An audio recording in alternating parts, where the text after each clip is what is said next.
चलतु आज बनैबा सजना शाग भजा। देखो मुझे सजना शाग को रखी बाछिकी कखारू जह्नी पियाज आउ छेचिकी नहीं रसुण तो बनैबा। ये गोटे कड़े नहीं कड़े गरम हो कि रिफाइन तेल को देदेबा।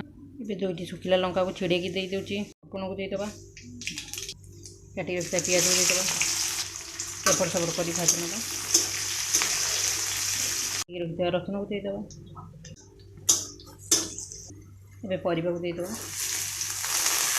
स्वाद अनुसार लुण को देवा। भल मिसई ना घर कर नहीं किसी समय सीझा छाड़देवा। भजाटी आम भाजी हो धोईकी रखा शाग को पकई मिसईकी भाजी ना भल मिसई नहीं शाग टी नरम होगापाई आम टे क्षीर देदेवा।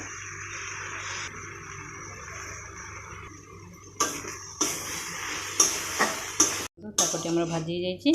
मो रेसिपी जब आपको भल लगी निश्चय शेयर लाइक कमेंट सब्सक्राइब करेंगे। Thank you.